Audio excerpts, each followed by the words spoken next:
Okay. Hello and welcome. This is Zeitgeist Melbourne Radio, a show in the series. We haven't done one in a while, but there's a whole lot waiting to come out of numerous discussions we've had on current events and ongoing issues. So I'm Sonny, that's Craig. We're two of the regulars at meetups. At least I try to be. Craig's regular. I eat on my brain in the morning. I'm very regular. So, Craig, we have a list. There's a plan of the 4 point. This is our platform. It's a 4-point plan. I can't read it. You can. But yes, we're here to discuss several major potentially globe-changing events, starting with the U.S. election. No, the Oz election. We want to start with the Oz election. Start with the Oz election. Okay. So we should mention that we're part of the Zeitgeist Melbourne group, and you should watch the Zeitgeist movie series, 1, 2, and moving forward, or the original addendum and moving forward. They're available online, and we subscribe to those kind of ideals put forward in moving forward, and we like to talk about things from a geopolitical, economic, and Zeitgeistian stance. So we're going to start with the Oz election. Interesting election. Very interesting election. So just to wrap up, people who might not know, maybe from around the world, the Conservative Party had a big lead on what is considered our left before the election. They were in front by 25 seats or something. The Liberal National Coalition had a 25-seat jump on the Labor Party and the minor parties. There's been a lot of dissatisfaction with the previous leader of the Liberal National Coalition, a guy called Tony Abbott, and people, including on the political left and even mainstream and non-political left, thought that Malcolm Turnbull would be the new guy who's leading the party, who took control in the coup, would be a better option because he came out pro-climate change, pro-gay marriage at one point. Very rare for a Conservative politician. So just to summarize, we have a very standard sort of following neoliberal economic model right-wing party that campaigns on the great threat of refugees. A few thousand that come to Australia in a year. They're the first major threat, the second major threat in this country, according to our. They're called liberal. They're the opposite of liberal, I think. If the Australians have it backwards, it's important to note that when we talk about the Liberal Party, it's big L liberal. Yeah. Which actually means our Conservatives, more like the Republicans and the Tories. It's like the Ministry of Truth. And the Democrats or the... It's an ode to George Orwell. Yeah. We're the Liberal Party. So they are basically, pro-corporate, anti-worker, anti-human, against whatever, any type of diversity, refugees, gay people, the general sort of right-wing conservative trend. And if anybody from the outside observers, anybody that's got a keen political eye, whatever, to pick one person from the Liberal Party, that, he's not too bad, it would have been Malcolm Turnbull. Yeah, because he came out, for things like gay marriage and climate change, or at least he believed... He was one of the greatest anti-monarchy people in Australia. He was pro-Australia becoming a republic. Well, the funny thing is, I think people liked him because he had this moment where he crossed the floor.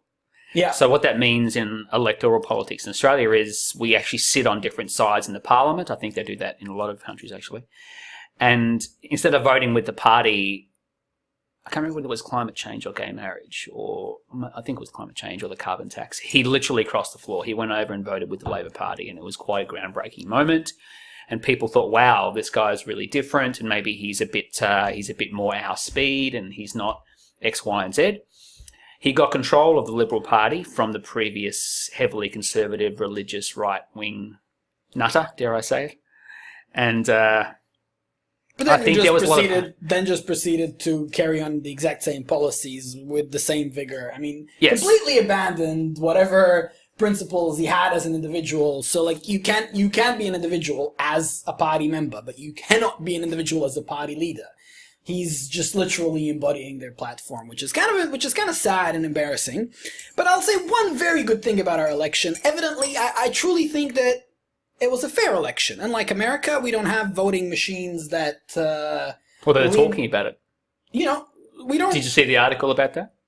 No, I didn't. No, sorry, just interject there. They're talking about that now. So, again, we need to recap the elections. So the Conservatives were 25 seats in front. They had a clear majority. Labor, or our political left, which is very centrist, compared to actual politics. It's only to the left of the right-wing party. Yes. That's the sense in which they're left. Most definitely. In most European countries, they would be the right-wing party. Like, it would be they'd be conservative the same. centrist, yeah. Yeah. But, they were 25 seats behind, and they were completely decimated, the Labor Party, last election. And they came back with a screaming force this time. They won 12 of those seats back, and the Liberal National Coalition, the aforementioned Conservative Party, has attained what looks like the slimmest of majorities to govern. It's still actually potentially a hung parliament, but at the moment it looks like they're going to get just over the line. So they were decimated, and Labor have come back. But what I was getting at before was they're thinking about going electronic. So there was this big hoo-ha. Oh, hell no. There was this big hoo-ha about the fact that it's been 2 weeks since the election and we haven't got a clear result yet. We're still waiting on votes to be counted manually, paper votes, because we do paper voting here. And both the Labor and the Liberal Party came out and said we have to go to e-voting. Now, that's quite worrying for me, given what's happened in the American election. Look, there is... See, there can be there's been an analysis, for example, with Bernie Sanders versus Hillary Clinton, right? He's been consistently trailing the actual votes have consistently trailed the exit polls by up to 15%, above 5 every single time. So that's never happened in any election ever covered in history in any Western country where, we consider there to be fair elections. There's never been such a consistent and wide discrepancy between exit polling and the final results. I'm just going to pause you there for a minute. So that's completely correct. And the funny thing is that the US State Department uses election exit polls from elections as a guide to get a general feel for if the elections are fair. And if they don't feel they're fair, they intervene or they question it. And the percentage they use is 2%. Right. So if you're holding an election in Venezuela or South Africa or some Argentinian country where they're monitoring you and your exit polls are more than 2% out of your counted vote, the American State Department will try and intervene or will question the election or will call you illegitimate. OSCE, International Election Observer. But some of their polls from Hillary versus Sanders, which is the primary election in the Democratic race, have been up to 15 points out, which is a huge discrepancy. And there was a Stanford study that said Hillary did better and exit polls were more out in states with no accountable paper record of the electronic voting. So where you were more likely to cheat, Hillary did way better. When you were less likely to cheat, when there were easily verifiable paper printout results of the election, there was, in theory, what the Stanford study is saying is less fraud. So clearly, e-voting has its problems. If we went that way, there would have to be huge checks and balances. You've got to realize how much is at stake when you're having an election. We're talking about probably hundreds of billions of dollars. Like that election in America influences 1 billion people in the world and every single major corporation around the planet. So you have so many powerful stakeholders that want one candidate over another. Mm-hmm. So many reasons to rig it. Yep. And this can be done covertly. You don't need, I presume if they're going to collate these results from all these election machines, those machines are going to have IP addresses. They're going to send data, at least. Mm-hmm. But everything that sends data more or less also receives data, and everything that sends and receives data can be hacked by hackers. And, if you want a guarantee that something actually exists, like a record of something that actually happened. For instance, if you creating a footage of an event, you're going to have it on a physical copy that cannot be edited, stored somewhere. But data from these machines, I mean, the only reason, we think our bank accounts are safe is because there's not enough money in those bank accounts. If you just follow something like credit card fraud, banks have endless budgets to prevent bank fraud and credit card fraud. And it happens at a tune of multiple billions of dollars a year. Mm-hmm. So the most secure systems for information, for money in accounts, aren't actually totally secure. Bitcoin, which is the most heavily encrypted thing we've ever come up with, before a number of scandals, they thought that nobody can steal your Bitcoins. It's theoretically impossible, mathematically certain. Simply digital data and information in terms of digital data is corruptible, modifiable. It's not inherently safe. You want to have normal, safe elections, you should just vote on paper, end of story. No election held by e-voting can actually guarantee that those were the actual results. And legitimate. But the interesting thing for me is why it's a problem. So if we think for a minute about elections and about the amount of time and effort it goes into them, it's almost a kind of an instant gratification thing. Like, we want to know immediately who won.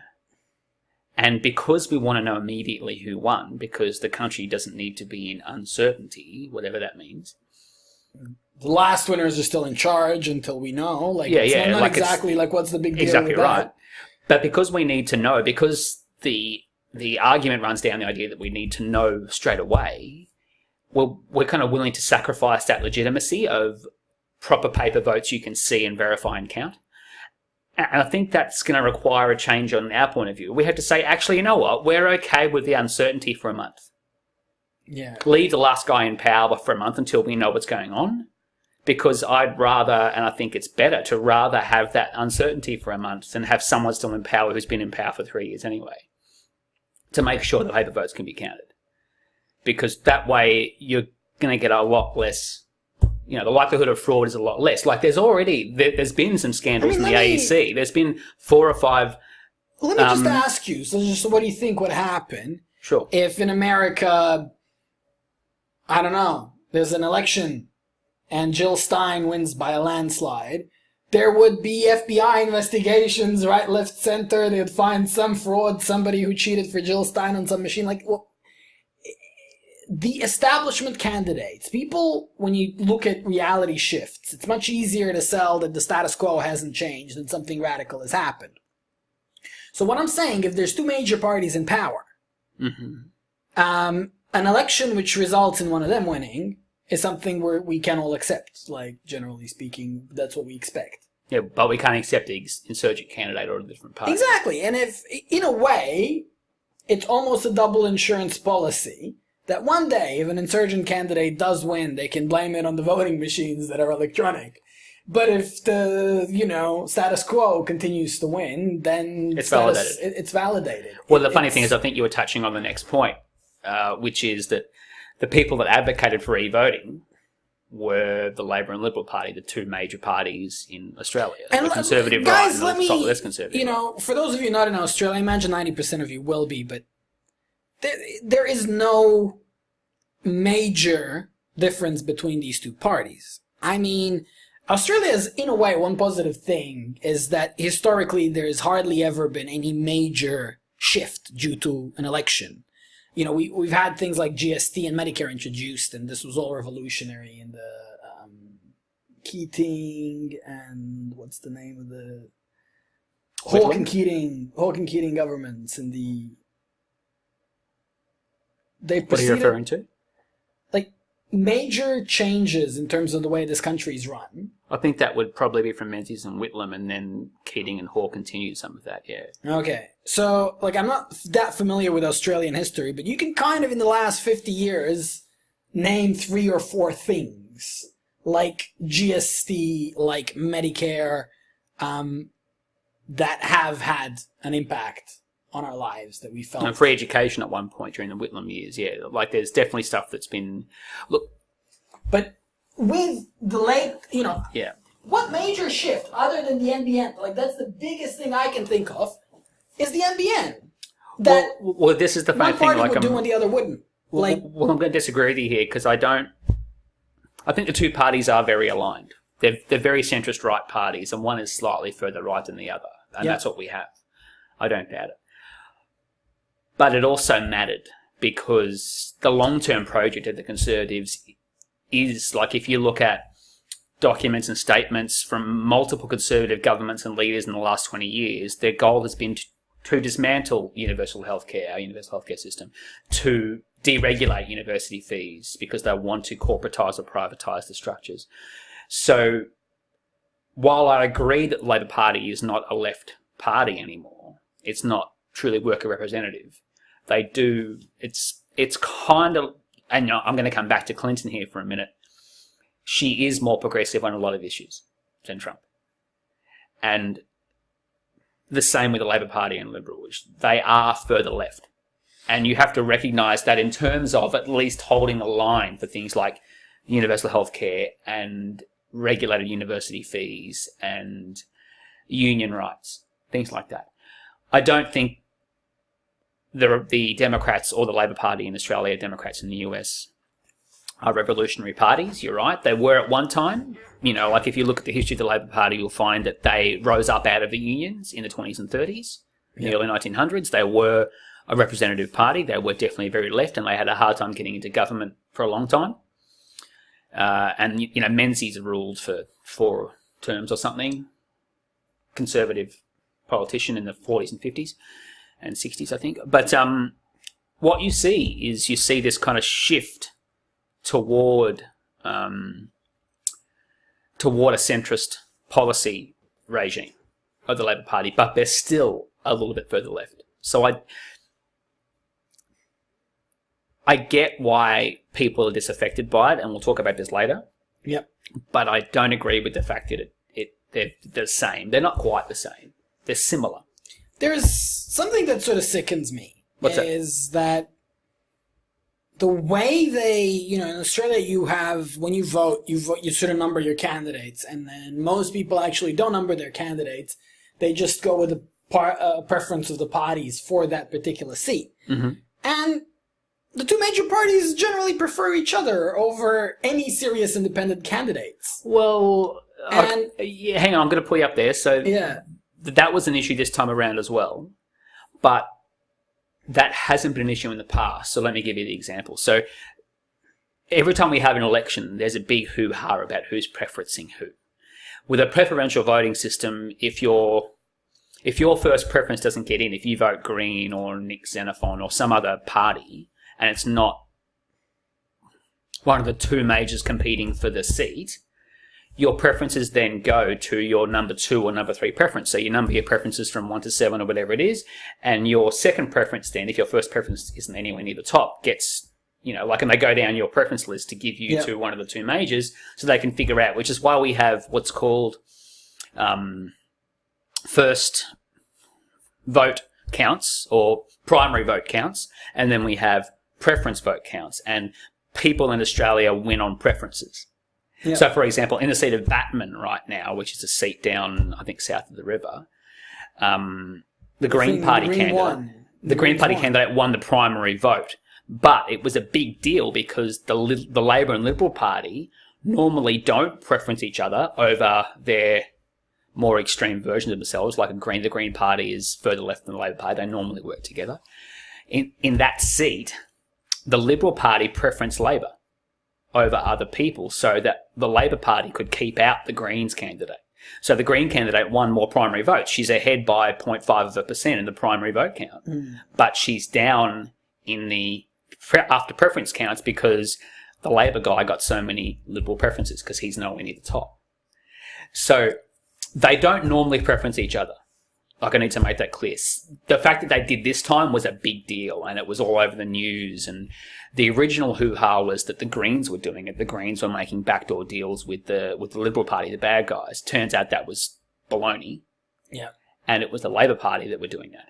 They were saying, if you give us preferences here so we can keep out the Greens candidate, we'll give you preferences at these marginal seats to keep out your further right wing candidates. So that was a big deal. So again, I want to be factual and correct here when we talk about this stuff. So it's a really interesting space because I think that those elections and those moments matter, and there's definitely a change or a difference in the two parties, but they are two centrist parties. We haven't had anywhere near a socialist or a workers' party or an anarchist party anywhere near power for a long time. I just want to say that, like, having lived in Australia now for, 14 years, I've never really felt a political change affect my life. Like, nothing has happened. The closest thing I've ever seen to, like, the decision of this party is going to affect my life was the NBN that Labour started putting in, and it was really exciting that we're finally going to catch up with the internet speeds of the rest of the world. No, you're right about that. Like, you're totally right about that. But then you can ask why that is. So you can have that conversation. So why is it that even when we have a conservative government like John Howard or Tony Abbott, we don't see a lot of change in the structure? It's because I think, just like in the UK, not so much in the US, but just like in the UK, there's so much of an acceptance of this centrist idea that universal healthcare is off limits. Yeah. That university education paid for largely by the government is off limits. You can't stuff with this stuff because you won't, like, the voter backlash will be so intense because we're so used to it. And this is the argument you see when you listen to the Democrats. We've also got fucking feudalistic style property laws are off limits too. But you know, we have some very right wing and some left wing policies that are both of the limits, and perhaps there's like a large consensus on very important issues of both parties that they don't mess with. No, I'm agreeing with that, but I think that's because of the voter backlash. So I think that there's a certain level of acceptance that we don't go beyond the pale in some of these points. And, you know, the big deal about Tony Abbott trying to freeze doctors' rebates. So when you go to the doctor in Australia, it's a Medicare system where you go and you show your Medicare card, you get a consult. It's probably free if you've got the state pays the doctor $150 an hour. I know because my sister's a doctor. So. Exactly right. So you don't pay anything for that except when you have what's called the gap. So some doctors charge the gap, but most doctors don't. So you can get what's called bulk billing, and you don't worry about it. And the idea that rebate would be frozen, so that at some point you would have to start paying more of a gap every time was so much of a hot button issue that it couldn't get through a hung Senate, and even had trouble going through the lower house that was controlled by the Conservatives. So there's almost like, and this is the argument that the Democrats and Republicans in the States always have, you know, like the idea that some of the Conservatives in the States, in the US, were putting forward was that if you give the people healthcare like they did with the Obamacare, which was essentially a private mandate. So as an individual, you were forced to buy a private plan, but because the government was negotiating on your behalf, you got it way cheaper than what they would charge you individually. So it was a bulk billing version of a private system. Because of that, Conservatives were arguing that as soon as you give people this, they're going to like it, and they're going to go, it's actually not good enough, I want the next step. Yeah. Because people get used to having things, and if you try to take them away from them, it's such a big deal. I mean, so this is why the Conservatives and the right in the States are holding so much of a line. They don't want to inch a step to the left because they know that when you do, you're going to lose that inch, and then you've got to start giving the mile.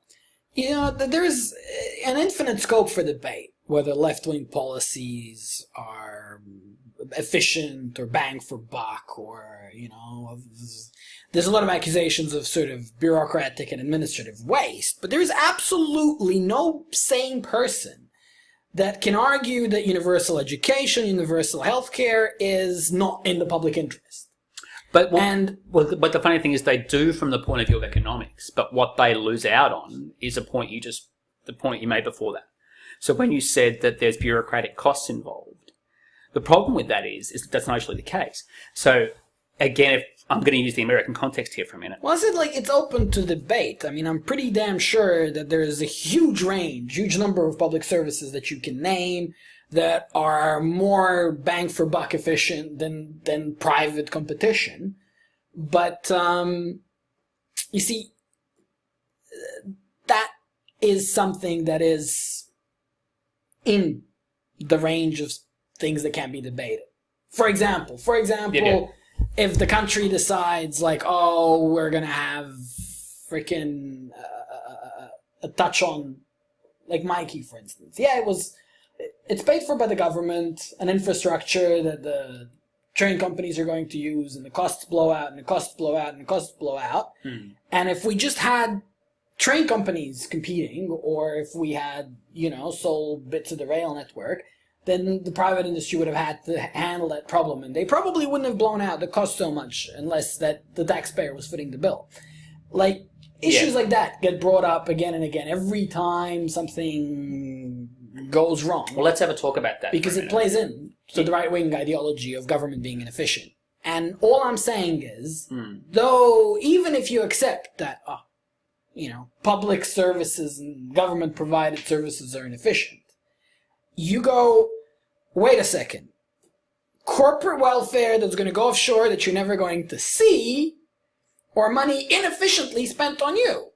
Like, how's that even a choice? Like, even if you accept the argument of inefficiency, you're still way ahead on having your tax money being spent on services for you and people like you, rather than literally being given off to banks and corporations in corporate welfare. Corporations receive more welfare than pensioners and unemployed people by a factor of, I don't even know, in America it was like 12 over the last, since 2008. So let me try and unpack some of those points for a minute.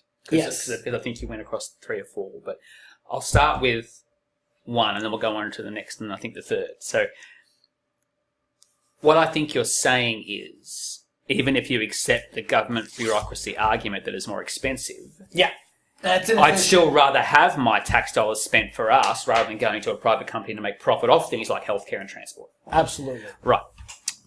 First thing, if we look at the American system, if we look at some examples from the American system, and again, I use that system primarily as an example, 1, because I watch it and keep track of it a lot, and 2, because it has the clearest demarcation between market and government in one system that we have at the moment to use as an example. The Australian system is largely a welfare state system, so is the UK. The American system has welfare state aspects, but it also has a lot of private provider aspects that provide public services. Well, US history itself has gone from, under Roosevelt and the New Deal being sort of the ultimate global welfare state to under Reagan being the absolute opposite. Well, it's important to note that Roosevelt didn't put in some of these programs. Like, some of these programs were written in by LBJ. Right. Lyndon Baines Johnson, who put in things like Medicare, and he signed the Civil Rights Act. So there was a Democratic president after Kennedy's VP, and he did a lot of that stuff. Roosevelt did a lot of public works and government infrastructure spending, which is Keynesian economics 101, where if you're in deficit, the government can provide jobs to build projects that benefit businesses, etc., etc. But getting back to my point... Fundamentally, nobody in America spent tens of billions of dollars on infrastructure, which is basically the circulation system of the body, if the body were to be an economy. Yeah. Nobody's done that since Roosevelt. But again, let's look at the example for a minute and let's use healthcare as the example. Yeah. So they actually have Medicare over there, but Medicare for 65 and above, or 67. There's an age where they say you're a pensioner, you're retired, and now the government's going to look after you. The overhead for that program is 3%. That's the bureaucratic expense of the government running that program. The overhead, 3%, that's it. And they get really good drug prices because they negotiate for the whole country, so they get this drug per the ton, you know what I mean? Like, it's a better system. If you look at private healthcare, the overheads of Blue Cross and these private companies that provide healthcare to everyone else who's not 65 and over is something like 20%. Well, yeah. Because there's a profit structure, there's administrative costs. So that argument, when it comes down to certain things, which is getting back to the points we were making before, doesn't really work. What they're saying is, do you want government building your iPhone? Probably not. Perhaps not even your car. But do you want government providing vital lifeblood services like healthcare, transport, bridge maintenance, Yep. things like that? That makes no sense to have a competitive market in. Well, you're right, because... So this is where those arguments start to merge. So it's not that all government's bureaucratic and expensive, although that's what the right wants you to think, because they use the iPhone and market arguments that, like if the government made all your clothes, you'd all be wearing grey and marching to work like rats in a maze, and you'd all be slaves. And this is what would happen if the government made your shirts. In colourful clothes. Like, what the fuck are you talking exactly about? Right. Yeah. But they use that example and they spread it across to healthcare and transport, to those other things. Whereas you can easily say, I'm okay with the market for some things, like cars, iPhones, clothes, music, video games, art. I'm not okay with the market for healthcare, transport, infrastructure, electrical services. So, coming back to an example you gave before... I would even say government needs to take a bigger part in drugs, pharmaceuticals, and medical research. Because we live in a sort of paradoxical age where things that are meant to extend our lives, keep us healthy, right? They need to make a profit. So there's certain drugs, treatments, every kind of medical... Yeah. Right. So in order for them to come to being, they need to be profitable at a conceptual stage. No. I don't agree with that. No, but that's a system we live with. Yes, that's the system we currently live in, yes. And that's why we want to extend our patents via these trade deals to intellectual property so companies can make money off drugs, etc. Technically speaking, like whether a certain amount of herb or a certain balance in your diet could dramatically extend life or change things, or I don't know, a certain amount of we don't even get to find out. Because the only thing that is studied to sufficient detail to pass the sort of medical treatment threshold, it costs $20 million to find out if substance A, whatever the fuck this is, maybe cucumber powder, I don't know, whatever. Yeah. If it has beneficial health effects, even that, a study that would say yes on average or no on average. Cost something like $20 million. So this only happens for patentable chemicals. Well, and in other words, if you can think of the realm of what human beings can do to drastically change or improve their health, some of the most successful results are produced in people who follow freaking blogs, which is so bizarre in a system we live in, because the smartest people, the billions of dollars, are engaged in pursuing this range of possibilities, this narrow range of possibilities of helping us and treating us with patentable pharmaceutical chemicals. Because anything else isn't fitting within that. Nobody's going to make billions of dollars, so why would anybody invest tens of millions into finding out if something has positive health effects? In other words, I think government should be much more involved. A non-profit institutions should be much more involved in general well-being and healthcare of people in Western countries. That was... All right, so the interesting thing is you're making an argument for government involvement and against government involvement at the same time in that statement. So I'm sure that aspects of it, profit making in the healthcare industry is potentially dangerous, and probably is dangerous right now, because there's a general belief that there's no profit in curing cancer. There's profit in maintaining life while you have cancer.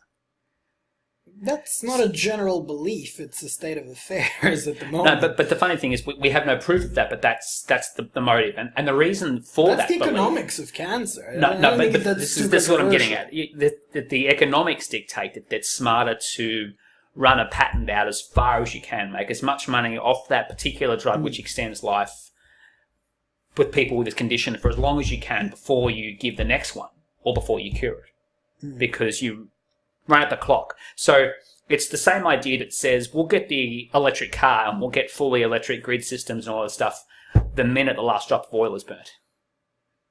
Yeah. It's gone and, oh, here we go. Here's your new society. Sorry it took so long. Because... And the funny thing is, in a competitive market, that makes sense. It's a rational thought. It's the rational thought of the irrational market. And the reason for that is because if I'm not digging up the oil and burning it for petrol, someone else will. So they're going to make the money and I'm going to miss out while I'm trying to get electric cars off the ground over here, for example. So the problem with that is many. But the other side of the argument, if I take it from a right-wing point of view for a minute, the reason we don't have cucumber cures, or we don't know the basic tenets of, proper nutrition and health as well-being, rather than health as cure for the problem, is because, like, you talked for about $20 million for this study. Yeah. That becomes a barrier to entry. It does, it is. For people who want to say, I'd love to test the effects of monkey saliva on a particular hep C virus or whatever it is, right? So I've got this idea. I've seen the results based on treating my friends, and I'd like to put this forward for a study. But that costs $20 million, and I can't afford that, so it's not going to happen. So that becomes a barrier to entry. But, you see, here's the thing. No sane person suggesting we'll be testing monkey saliva or what did I make up? Cucumber powder. Because, the people that are immunologists, scientists, researchers, they gather up and go to conferences, and then anybody in the field can, without too much controversy, say, well, these are the sort of top 10, top 20 promising ideas in what may be the most efficient. I mean, we do have something of a set of standards by which these things are measured, and then professionals in the fields work on them. So it won't, you know what I mean? Like, the only thing that I suggest should change isn't the high stringent standards that we have in the medical field for something to be recognized as not a cure, but a valid treatment. It's actually for the range of what gets tested to expand to whatever we think is going to work, most likely. Well, the funny thing is I don't know what the reason for that is. And I say that because I think there probably are people out there in the universities and the places of study and stuff who probably look at some of those. I've got no doubt if you went, and I don't know the history, but I've got no doubt if you went through the history of medical breakthroughs, you would find a whole bunch of, like, for example, scurvy and vitamin C. Perhaps you could say the low-lying fruit has more or less been picked, but... No, but what I'm saying is I don't know why they're not doing that. Perhaps they are and we don't know. Perhaps we don't know. One thing that I sort of know from secondhand experience with people that work in it, is that most medical trials, vast majority, 90% plus, are privately funded by corporations, and they're not ever going to fund anything that's not beneficial or patentable, that they can't make cash on. So, which, that's, you don't need to think at a deeper level about it. That already indicates a problem. Sort of an artificial scarcity, an artificial limitation to what we can investigate. Yes. If someone said, you know what, we're only going to investigate planes and batteries. Fuck it. We would not be flying people across the Atlantic if batteries were the inherent limitation that planes have to use batteries. There's no reason if the endeavor is to cure people, to make them healthier, to limit the potential tools that you're going to use in a quest to do that. Except for what's patentable and what's not. Exactly. Yeah, I think there's an element to that.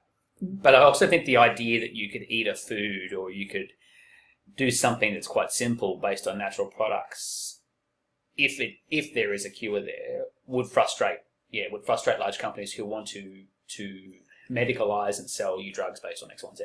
I'm not going to go into... I mean, like, here's a genius example, right? Yeah. THC, the actual active ingredient in marijuana. If you Google it, there's been multiple corporate-funded studies to see if that has beneficial effects. Mm-hmm. They failed. The reason why is because that's something they could isolate, that's something that they could synthesize, that's something that they could patent. So they literally looked at all these people claiming to be cured by marijuana, going like, maybe there's a buck in it. Is there a compound in there? Like, what's the most promising one? Yeah, we can patent this one. So they actually look at natural remedies and natural cures, and they ask themselves the question, is there something here we can patent? And then they test that thing. So that the notion that, there's nothing promising in natural medicine, there's plenty. But again, even that is being looked at through a very, very, very, very narrow, unnecessarily narrow lens. But I want to move on. Yeah. Well, but I think we're in agreement there. I think the interesting part about that is it's difficult to put something like that in place and make profit off it. Yeah. And so it's much better to keep it complicated, keep it scientific, keep it based on X, Y, and Z drug and doing this and that, because that's something they know and they are used to, and that's something they keep going forward with and keep having results from. So they keep selling drugs based on that, and there seems to be a legitimate course for them forward, rather than looking at what might be considered the hippie cures or the natural or that kind of thing. And even like I don't necessarily think naturopathy and fields like that are invalid or valid. I don't have an opinion on those, but I know that the studies haven't been done, I don't think. And if they have, they've been limited in scope. So there's potentially stuff there we could be exploring, but it doesn't fit the model of what we think about as medicine. And, if somebody threw a couple $1 billion at natural cures, we would in 5 years find out, oh my God, there's like 2% of what we looked at has real beneficial effects. Mm. And we change the world for the better, but we're speculating there. Let's be clear about that. I think they're maintaining the sort of aura of quackiness, and I think it's much like economics, much like trickle-down economics, which has been institutionalized and is being taught at universities, despite really all deeper analysis of the phenomenon suggesting that it doesn't work, that it's bullshit. Trickle-down economics is bullshit. Yet it's being taught at unis while people admit that it's bullshit. Functional medicine, which is the idea that doctors try to take people off of a ton of medication and help them through diet and exercise and nutrition, that's being seen and labeled as quackery. I mean, it's a bit... it's more than just economic incentives. Leading to companies doing certain acts. Well, it is economic incentives leading to propaganda to rationalize those incentives as being more common sense than they really are. Do you get what I'm saying? Yes, I don't. What I would like to see is genuine evidence of that before I accepted that conclusion. But I get the point and I understand what you're saying. But let's get back to, because we're US politics. Yeah, we got way off track as usual. We were talking about the idea that the state and market and right-wing and left-wing stuff. Let's touch on the Australian election. Let's try and finish that off, and then we'll go on to the US election. So the Australian election, back to it. There was a rise in right and left parties that are more extreme than the two centrist parties. Why is that, Sonny? What do you think? Because we had a definite, even though the Greens lost a couple of Senate seats, for those who don't know or might be listening overseas, the Greens have held quite a few seats in the upper house of Parliament here, the Senate, for a couple of years. They lost a couple this time. They held on to their lower house seat, Adam Bandt in Melbourne. He's the guy here, right here, where I live. He's pretty awesome. He actually gained votes, So he widened his margin, which is wonderful. And they almost took another 2 or 3 seats, but they didn't quite get there this time. So why did we have this disaffection with the two major parties? So Shit's what do you fucked. So look, man, I think anybody who looks at politics, more than 1 week a year leading up to the election and looking at, pretty pictures and Twitter accounts of politicians, anybody who's, having any sense of analysis is going to realize that we're being told rhetoric by the major parties that is diametrically opposed to the reality. So why do you think that is? Why do I think that is? So why do you think what the parties say is actually not representative of what they do? Which is what I think you just said. Yes. Well, unfortunately, there's the pragmatic reason, and then there is the sort of more nefarious reason. The pragmatic reason is the pragmatic one, yeah. Let's assume the best for a minute. The pragmatic reason is simply that the public don't respond well to complex, intricate analysis of any issue. They like simple realities. It's a very simple narrative. They either, even on the right and the left, for example. So how does that equate to them not delivering on what they say? Because the world isn't simple, and then the reality in which politics functions doesn't follow simple narratives. I mean, right now, most people in this country either see refugees as people with violent tendencies and crazy religious ideas. They want to take their jobs and they want to turn this country into Sharia law. There's that vision. And there's like a freaking saintly vision of refugees being, kind people who are going to seize the opportunity, make this country infinitely better, and we should let them all in. The practical reality, though, is that we live in a country with 23 million people. There is 1 billion people living in inhumane, vastly disadvantaged conditions. There's been a series of wars which never ends. At least the number of potential valid refugee candidates that could come to this country is running in probably hundreds of millions, but at least tens. So we already have 100 legitimate refugees for anybody we could systematically house and adapt into Australia. So we're going to have to keep people out just by the mathematical reality of the situation. Now, if you're on the left, not letting all the refugees in is an act of xenophobia. If you're on the right, letting, 100,000 in 1 year that we could comfortably accommodate is a betrayal of our original Christian Australian values and blah, blah, blah, blah, commitment towards Sharia law. Again, two ideas on one issue that are separated from reality. So you have two parties generally picking a cartoonish version. Either refugees are bad or refugees are our moral duty that we can get all of them in. Like that. Global warming is the same thing. Well, let's unpack the first one for a minute. So what's happening there? I actually think you didn't really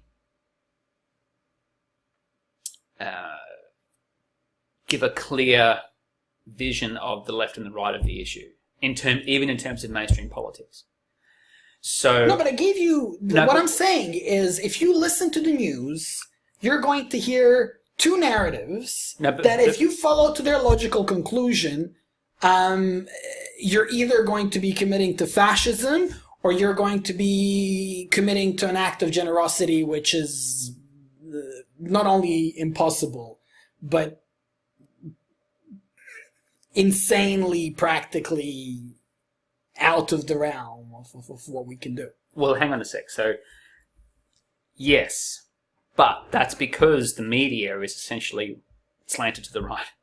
So what you gave there was the right-wing version of both ideas, rather than giving what's actually the left and what's actually the right. Oh, please. Please. So what you said there was the right wing is xenophobic and says that we have to maintain Australian values and we have to avoid the Islamization of the country because they're going to come over and they're going to make Sharia law and they're murderers and rapists. The Mexicans are rapists, etc. Right? Right. A la Trump. That's and they're welfare cheats. Like, that's the thing that they love trotting out. Like, the people are going to come here and they're going to sit on the Sun and you will see it in an even more blunt version than how I represented him. It's not a misrepresentation. No, of course. Like, you're bang on the money. But what you also gave was the Herald Sun of the left. Vision of the left, which is the Greens want to let everyone in and we should all give everyone hugs. But the funny thing is that that's not what they believe. And this is the problem with I've spent hours and hours of talking to, like, socialist alternative protesters of the refugee camps and so on. Sonny, hang on. Let me just finish that point for a minute. So, what you said there was the Herald Sun vision of the left and the right, but that's not actually the case. The Greens don't want to let everyone in without checks and balances. There's no party in the country that I know of, major or minor, that says we should open our doors with no checks and no balances. We should process refugees. We should check for criminal activity. We should make sure they're legitimate asylum seekers. But the Greens say we should do it onshore. We should do it here. It should be a fast process. And then when they're proven to be refugees, legitimately, we should then let them into society. But you don't I don't think even, maybe you misunderstood me. There are, just in between, if you go from Tunisia, Libya, Egypt, Turkey, with the Kurds, then you go Syria, Lebanon, Israel, Palestine, Jordan. Just going from there to there, inside that crescent, you will find 100 million legitimate refugees. Like, there is no shortage of completely legitimate refugees that by all rights, if should be better off here than anywhere than where they are, that would contribute, that would make this country a better place. There is just more than can be practically accommodated. It's not a question of are they legitimate. There is an infinite abundance of legitimate refugees. Yeah. And I did get that, yeah. But I'm just saying that the political parties don't assume what you were saying that they did. Now, I agree with that statement. Even when you hear the Greens argue, they're saying we should guarantee that they're legitimate, we should do it onshore. But wait a second, you're not addressing the fact that the amount of legitimate refugees is mind-blowingly large. And you're not addressing, again, the fact of why, which I think is the biggest thing that we should act on, to make it a world without 1 billion legitimate refugees. But please, I don't know, where else did I mischaracterize the left position? No, what you didn't mischaracterize it, what you did was give the Herald Sun vision of the left-wing vision. Which is slanted to the right. Mischaracterization. By definition, I'm sorry. It is, but it's also because our media is soaked in that narrative. Yeah. It's, we have a right-slanted media, and we can't help that. We have a left media, but it's very underground, or it's very not circulated. We don't have a centrist media, really. We have, again, just like our politics, our media reflects our politics, or our politics reflects our media, depending on where you see that causality. But getting back to what you were saying. So, there is hundreds of millions of legitimate refugees in Europe right now, and Turkey is taking the bulk of them. So is Lebanon, I think. They're taking a lot of them. Turkey's taking more than the entirety of Europe. Exactly right. But that's not what we're talking about. Because the funny thing is, it's not like there's a central processing agency that says, well, this country can take this amount of thousands, so we're going to ship 10 million over to Australia because they've got the big landmass. That's not what's happening. What's happening is we're seeing a few thousand people rock up on boats, and both the Liberal Party and the Labor Party are saying, no, we don't even want to process them offshore in inhumane conditions. We want to turn the boats around. We want to stop these evil people smugglers. And the Greens are saying offshore processing is inhumane, and that's why we have children who are disturbed and psychologically affected, and we have people committing suicide in those camps on Manus and Christmas Island, etc. And they say, the people who come here by boat, we should take them in, and we should sit them in a processing facility until such time as they can be processed. Yeah. If you're found to be a legitimate refugee, then hell, yeah, we'll I've set you up. got no solution to that problem. One of my best friends. But there is a solution, because we're not talking about tens of millions of people from Indonesia. That's what I'm talking about. We're talking about. There's not tens of millions of people coming by boat. That is the right wing view. It's 20,000 a year, maybe, and we have a landmass the size of America and a population a tenth of the size. So it's important to know that people actually create money. They help the economy. Yeah. They're not going to be drains. And look, I actually work in a school in the southeast of Melbourne, which has got a heavy refugee and migrant population.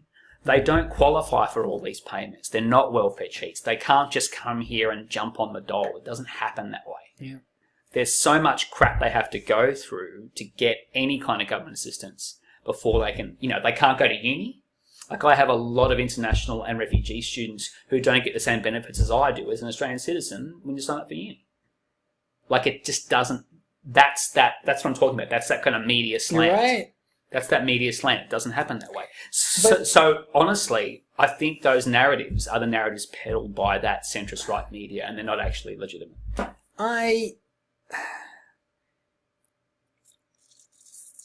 Look, given the practicality, look at Turkey. They're dealing with the refugees. No. You're given the practicality of where the hotspots in the world are today and right now. Not around us. Are not around us. No. And, the onshore processing argument. See, no, I'm going to concede that you're absolutely right on this issue. But I would also add right for now. Because, I would, if in doubt, do the right thing. And if then the consequences of doing the morally right thing become too grave 5-10 years down the track, you can revisit it, but you at least have the duty to try it. As far as I know, when we shortened the stay on the island or did some onshore processing, et cetera, there was a slight increase in the boats, nothing that we couldn't maintain. And then this slight increase itself was played off as something much, much, much larger. Crazy. Oh my God, what's happening there invading our country? But quite simply, if that policy that you just said was in play and the global conflict zone was in Southeast Asia as opposed to, North, West Africa and the Middle East, no. Like, what the right-wing position would actually be much, much closer to reality than it is right now. But you're right. And I completely agree with that position. I'll add a caveat for now.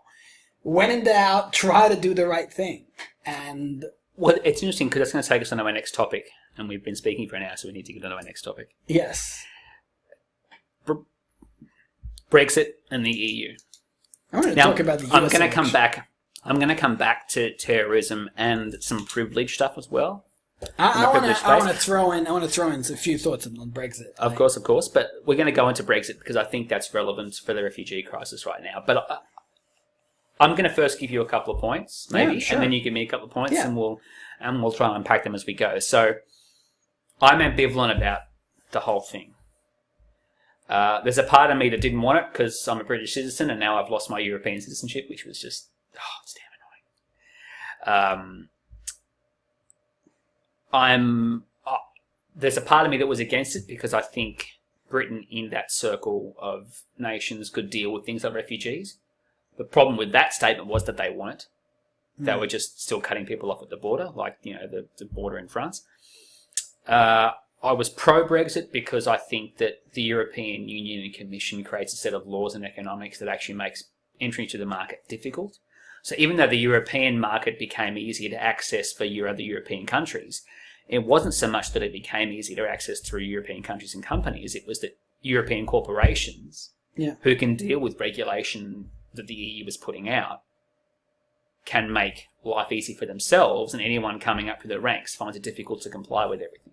So the EU regulations and central economics system that they have, the ECB and the European Commission, make it difficult for smaller companies to break through on people like Apple and Samsung and larger food companies that can afford to comply with every single regulation that comes down based on food standards and how straight a banana would be and this kind of stuff. So I was pro and for it at the same time. But I heard a really interesting argument, and I think there's something to this, that it's funny how we really want to make it easy to do business overseas. We really want to make it easy, in this example, for British car companies to sell cars in Germany. So the European structure in the euro was an easy way to do that, to make, Rolls-Royce and Lotus and those English companies make it. I'm not sure if Lotus is an English company. Aston Martin, whatever. To sell cars in Europe. But we want to make it super difficult for people who don't have the right papers to move countries. Yeah. And this is going to bring me back to our context. Well, look, fundamentally... hang on, let me just quickly... I don't even care. Let's just say we have a bunch of refugees who rock up here in a boat. And it's found that they don't even have legitimate refugee status. They're not criminals. They're not people who want a better life for their kids. Yeah, they just want a better shot. I don't care about that, because I think people should be mobile, because if transnational capital can be mobile, then people should be mobile too, and that's the way to balance that system out, or at least make it better. But the problem is that if you keep people in the country, but make the companies transnational, you can create low-wage enclaves, etc., etc. So I think I agree with you. So I don't have a problem if he wants to come here and he's not criminal, he wants to set up a house and start a shop in Brunswick, totally okay with that. I agree with you 100%. I mean, I will be the first to admit, though, we'll suffer economically in the short term if people are mobile. I mean, this is an island of wealth, even though it's systematically unjust. There's an abundance of wealth here that, allows people like you and me to turn our hobbies into jobs and do all right. Sure. And if, that wouldn't be possible if the economics of the world was distributed such that there was never a place where there's a lot of money and a few people. No, well, see, this is the thing. I don't necessarily... Again, I get that point. If people are mobile and money's mobile, people are going to follow the money, and the ratio of money to people is going to, on average, equalize around the world. I think this is just normal common sense. It's hard to argue again. But anyway, please... Let me flip the script there. If people are mobile and capital is mobile...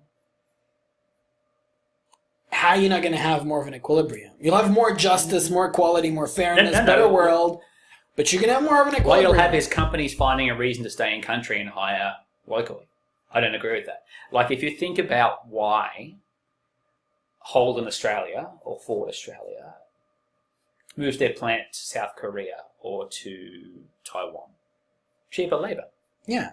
But if the labour in Taiwan can move to Melbourne, and people can move to Taiwan, the wage standards in that country aren't going to stay low for very long. They're going to rise. Or they're going to at least perhaps get to what you talked about with the equilibrium. They'll be... But what that means average is going up for everybody, but what that means is if people can leave that country, you can't keep labour enclosed by national borders. And therefore, there's no point in going there if the wages aren't going to be low. So you wouldn't have companies going overseas. And this is actually classic kind of Marxist theory, that this is why unions need to internationalise when you have the international workers of the world kind of stuff, because they know that capital mobilised and they missed the boat. They tried. Yeah, I don't think multiple times because they wanted to create a movement that was going to be transnational. Dude, I think they didn't get it. I think that's insane in a way, because half the world's capital can get together in a fucking conference hall, and the world's labor is 7 billion people. Like, how are they going to get? How are they going to get on the same page? No, but you have union representatives. Like, there's ways to do it, and it's been tried at multiple internationals. No, all I'm saying is it's infinitely easier at the capital level than it is at the labor level. Of course, infinitely easier. And but of course, to say like labor missed their chance. What, without the communication era, they were all going to be on the same page all around the world. That was not a chance missed. That never could have happened. No, but it's important to note that the laws are written so they can do that easier. Yeah. And we don't make it easy for people to travel. That's the point. No, but I'm going to... We make it easy for people to go across... Going back to the EU, and I think you hit a nail on the head. I mean, there's a simpler, narrower term. EU's become a bastion for neoliberal policies. Neoliberal policies meaning that everything is for sale, Everything can be bought. Everything is monetized, becoming an asset. Capital is infinitely mobile, and people, to some extent, in the region, but not from around the world. So what you really have is, if capital is infinitely mobile, well, what if you are a wealth fund in Paris with, I don't know, like 100 billion euros? If you're going to invest in manufacturers, really, the German ones are better. Because they're marginally more profitable, they attract all the capital. This is capitalism. It literally looks at thousands of opportunities of making money and then directs 90% of the capital towards the top 10% of opportunities for making money. Yes. Automatically creating gigantic corporations and monopolies, which is what's been happening in Europe since it united into one giant neoliberal federated United States of Europe, or whatever and on top of that, which I think is a minor issue, are the sort of democratic injustices of being managed and having your laws and regulations written in Brussels when you're outside the country, which is an issue. But I think the biggest issue is European Union, this common market, created advantageous conditions for corporations, which on average are disadvantageous conditions for the people. Well, the funny thing is, I think it's... Because the median... The standard of living for the average person has gone up in Germany, and everything is like fucking nowhere else in Europe. I mean, it was going up in Ireland, it was going up in Italy, it was going up in Spain, it was going up in Portugal, but I mean, since the global financial crisis, the drop has been so drastic, and I didn't even mention Greece, that the average person, despite huge increases in all the economic indicators since the formation of the EU, the average person has lost their share has got a lower share of the wealth than at any point since the start of the European Common Market. All right, so it's, yes, I think it's important, though, again, to ask why. Neoliberal policies implemented on a wide scale. Yes and no. Ooh. Yes okay, and no. What else? Yes and no. So there's a couple of things there I think I want to kind of address. So the first thing is standard of living has gone up for the EU citizens. Up to before a certain year, I think that's correct. United States of Europe, I want to address that. But I think the important part about this idea can be encompassed by a couple of points that you made into one. So let's have a look at what is the EU. What is the euro? The euro is not a United States of Europe.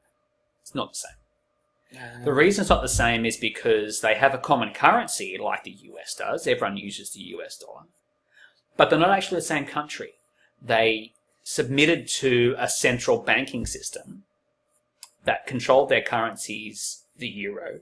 They all use the euro now. So that they couldn't deflate or inflate their currency because they can't do that with a regional currency. Just like Florida can't deflate or inflate the US dollar if it wants to be more competitive with Indiana. Yeah. It can't do that. Yeah. But what they didn't do was they didn't make United States of Europe. They kind of kept their sovereign boundaries. The French remained France and the Germans remained Germans. But they all got to use the same currency and got to trade as a common market internally and with the outside world. The problem with that is that you have powerhouses like Germany who have much better production methods, much more academic infrastructure, a bigger population in terms of their academic and research infrastructures. They have economies of scale that other European countries can't match. You have them becoming the producer of Europe, the net exporter. Yep. And then everyone else becomes the net importer. And what happened, and this is just very broad stroke analysis of Greece for a minute, because, I've done some research, but not that much, is that Greece became a net importer and they stopped exporting because it was cheaper to buy olive oil from X, Y, and Z, and cheaper to do this and this. Yeah. So they became tourist havens. And for people in Europe, you could. It was great. Like if you were sitting in France and you wanted to go live in Greece, you could go and buy a house in Greece without a big deal, and you could go and study at their universities without a big deal. It wasn't a big thing. So if you're a European citizen, you had a European passport, you were mobile to a certain extent. Outside Europe, people from outside Europe were not mobile. Yep. But the problem with that is, and then the next question becomes, why didn't the Greeks, when the shit started to hit the fan, move away from Greece? If they could do that, which they can, if they're mobile in Europe, why didn't they move away from Greece? Why didn't they just go to where the jobs or the money were? Why didn't they go to Germany? No, they're not exactly competing on an even playing field when they don't speak. But they're not natives in terms of the language. Yes, but the funny thing is that they didn't do that because they still feel a tie to those countries. If you live in Victoria, you're more likely to move within Australia because you might not feel a massive tie to New South Wales. If you live in Indiana and you move to Florida, it's as much as it's difficult, you might not feel a big deal. But if you're moving country... Yeah, you're right. Absolutely. You're changing language, you're changing culture, you've got ties to your old country, there's a certain amount of nationalism that goes into that mindset. So what they didn't do... There's some compatibilities, but you're right. I can move from Austria to Germany, Germany to Austria. You can go from, Austria to Switzerland, or from Italy to Switzerland, or Switzerland to Italy. Like, there's a certain porous nature of the borders and mixed race nature of borders of certain countries. But yeah, going from Greece to Germany is a big deal. Although going from Turkey to Germany is no big deal anymore because there is like 10 million Turkish people, 10 million people with Turkish descent in Germany. But the point we're getting at is that they didn't. So there's two schools of thought. One, it wasn't set up the right way the first time. They should have done a lot more to make it a United States of Europe rather than just the European region with all these countries internally. But people, like if you ask someone, would you give up your country to become a European citizen? People, I think, thought of themselves as European, but also thought of themselves as inherently French or inherently English or inherently, and this is where we get to the Brexit vote and the xenophobia and the nationalism that comes in, the kind of nativism. Now, the European structure is hard to explain in a few quick words, and we're running out of time in our podcast. But essentially, there are three bodies inside the European structure. The European Parliament is the one where the British elect members of Parliament to go and sit in the European Parliament, like our normal parliaments. Yep. But that body has no legislative authority and no economic authority. It's the European Commission. The European Commission and the ECB, the European Central Banking or something, I can't remember what. Yeah. They have the authority to make economic policy for the euro that governs every country. So again, if you're France, you can't deflate your currency because you're on the euro and you don't have control over it. And the parliamentary body is just an advisory council. So essentially the euro is run by technocrats. It's run by people appointed to administer a government that actually are not elected by anyone. Sorry? They're not elected. It's hard to rationalize what they're and they're not accountable to the countries in Europe. Just like the parliament. Like if you elect a member of parliament in the European Parliament, you would think they would go and vote on things, and that makes sense. And then the English would have their say based on their proportional representation inside the European Parliament, based on how many people they have, etc., etc. That's not the case. The European Parliament has no legislative properties. It just advises. They hold votes on things, but essentially they become advisory to the actual people who make the decisions. So the problem with the whole system was that it was non-representative, and it was not a United States of Europe. It was not actually a project that encompassed Europe as a nation. It just said we're a region and we have a certain Eurocentric view of things. You can't exactly... But you can maintain your nationalism while being European. Yeah, in a sense, there is a union of opposites that was too much to maintain. But this is what leads to we're one country. We're not one country. And there was, people had expectations again of having a certain amount of say, sovereignty, representation. That was never really going to be possible. But there were people were promised more by the European Union than it could deliver. 100%. And I think fundamentally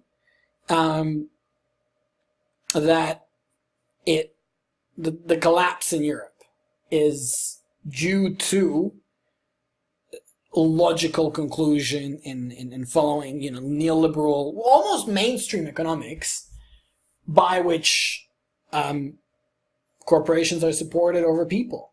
Well, the funny thing is that there is an economic.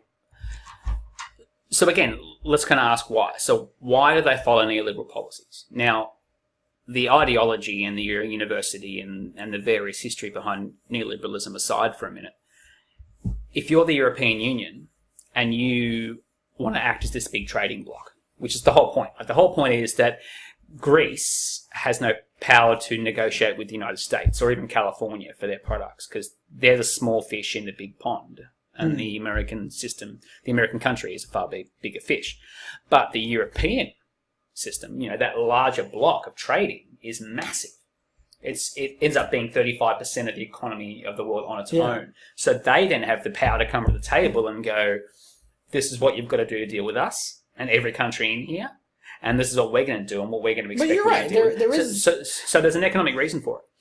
But you then mentioned the fact that when you have a currency that big, you're not as prone to currency manipulation as they were prior to the euro, where various European currencies were being inflated and crashed by the international markets. Well, and by banks, and banks like Goldman Sachs. But the funny thing is that this is the second argument against why the euro failed.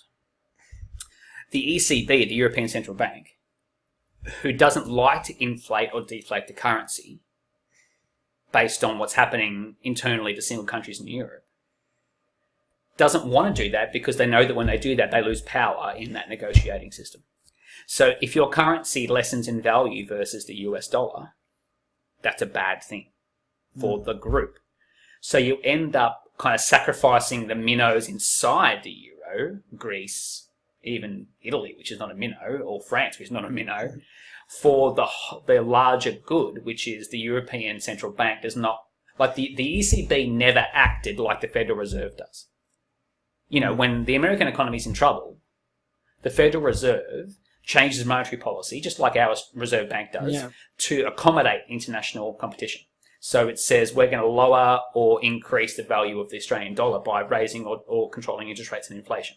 That's how it works. So, well, I don't look Australia. Let's just say these are a bit too complex. I'm just gonna go like what goes down in America and ECB and Australia are all different things. Australia doesn't actually print its currency backed by the Australian. It borrows money from international markets, which is what smaller countries do.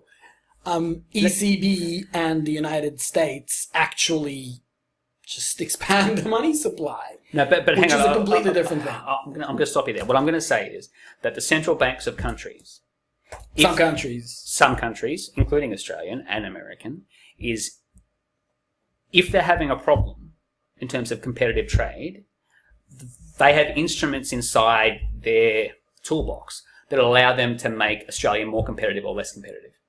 Yeah. Which is why they raise or lower interest rates. This is why they talk about monetary policy. They can increase or lower the value of the Aussie dollar by doing exactly stuff. Right.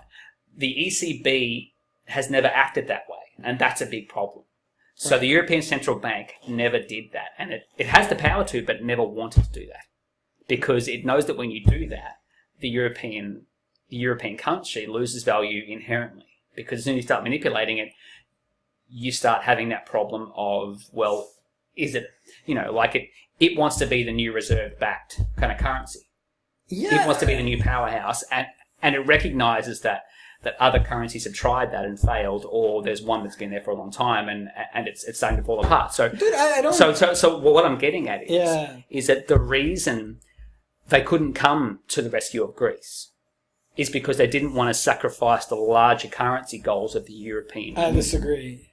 For the small minnows inside the block. No, this is actually... I disagree. They could have bought Greece bonds, right? So the European Central Bank, just like the Federal Reserve Bank does and the RBA does, is that they could have bought government bonds to alleviate the debt, to to put money back in the system. No, but they didn't do that. No. Yeah. No. Listen. You're wrong.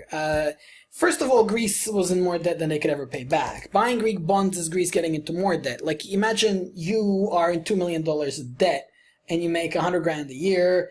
You're not going to be able to pay it in your lifetime. And I go, well, I'll just loan you another $1 million and then you can cover all the interest. Like, that's what you're talking about by buying Greek bonds. That was never possible. No. That's not actually how... No, but that is exactly the same. When you sell bonds on the market, you're borrowing money. Sonny, no, that's not how it works. Because you can't equate a household income or my income to the income of a country which can tax its people for its that's not how it works. I can't tax myself. No, but Greece is in more debt. Okay, which of these things are you disputing? That's neoliberal economics. That's what you said. You said, if I'm in debt and I'm too far in debt, I can't borrow my way out of debt. But that's not actually how it works, because countries can, A, they have an income based on the taxable citizenry. B, they have larger production facilities than any house or family does. It's not a good analogy. You can't... It's exactly what Joan Kerner did a couple of years ago in the Victorian economy. You can't equate Victoria's economy to a credit card debt. Look, it doesn't work that way. Never mind the faulty analogy. No, here's the accurate reality that's not disputed by anybody. Tell me. Greece was in more debt than it could conceivably ever pay.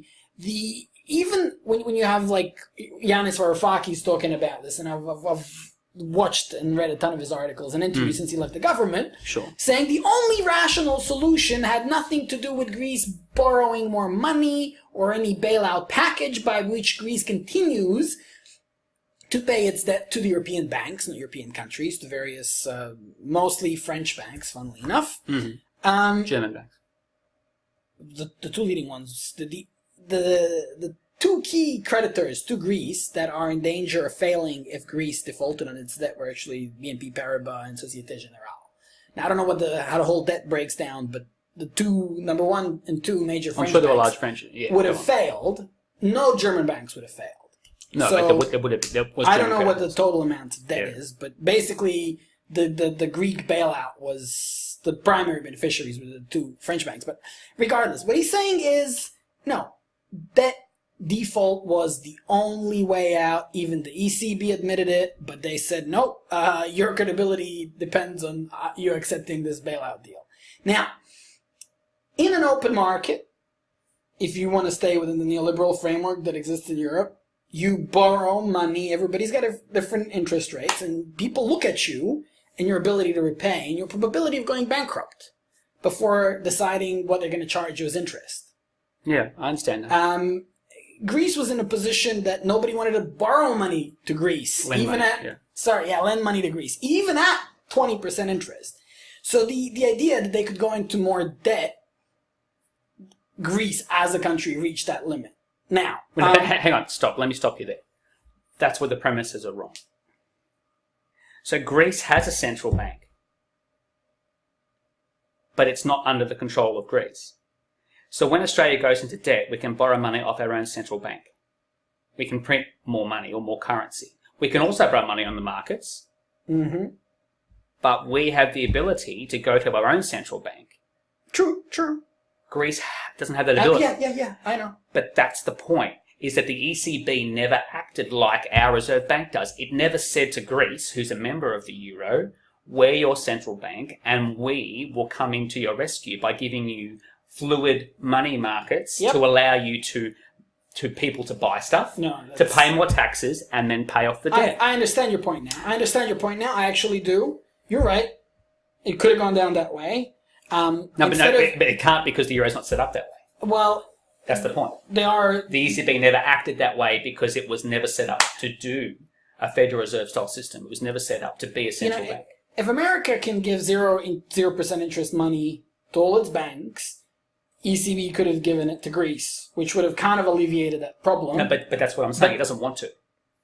I agree. But the problem is, you have a system where, money is debt. money comes into existence. We've had the same system for thousands of years, actually.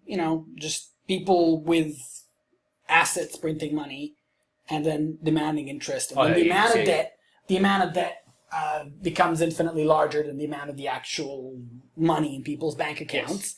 And then you used to have in the Middle Ages debt jubilees, because it's mathematically impossible to carry on the system without cancelling all the debt. And, every 30, 40 years, they cancel all the debt. Yeah.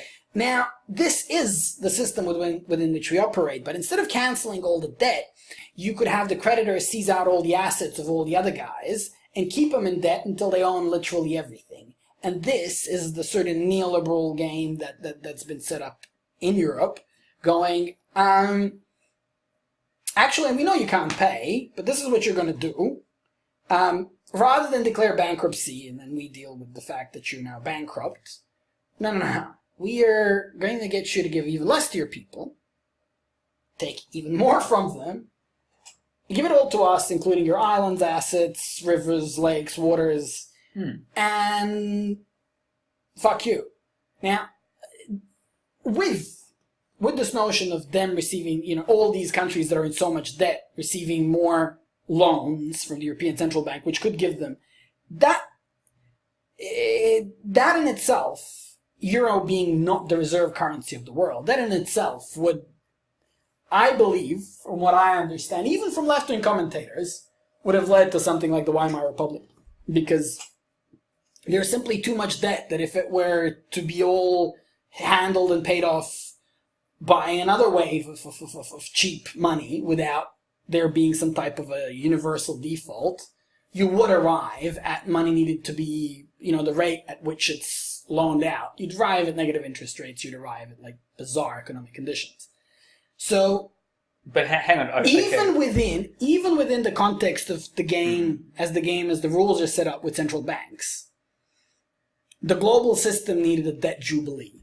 Okay. Yes. That different countries played off different ways. Yes. Look, I'm going to stop you there. I'm going to say yes. I agree with you in principle that debt jubilee sounds great, and I actually would like that idea.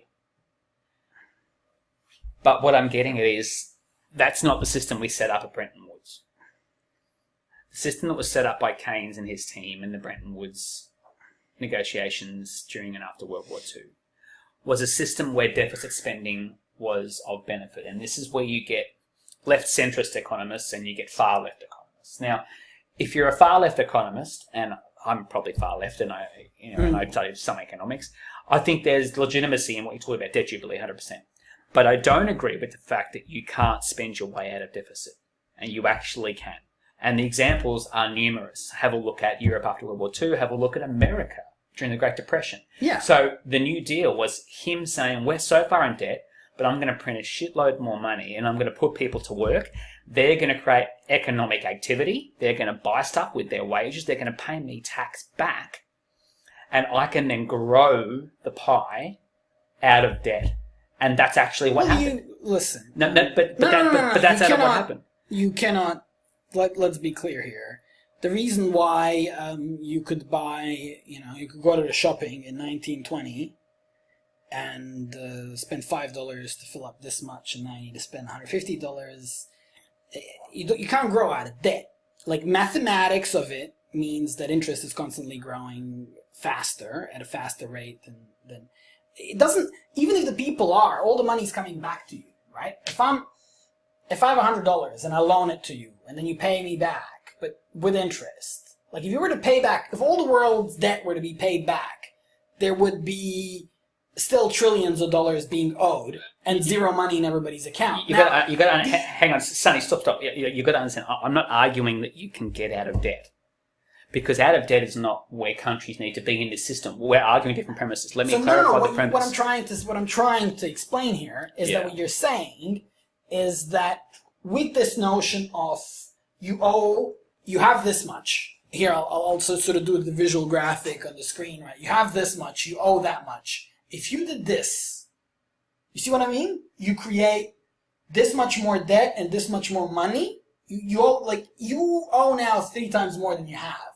And then when the amount of money you have and the amount of money you owe both go up by the same amount, now you have 5 and you owe 7, that's cool. Before, you had 1 and you owed 3, that was completely out of control. Now that is deficit spending. That's fine.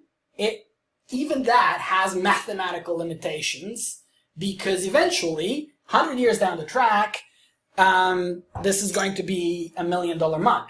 And it's okay if we can psychologically, it's nothing to it. We can psychologically adjust to there being a $1 million mug.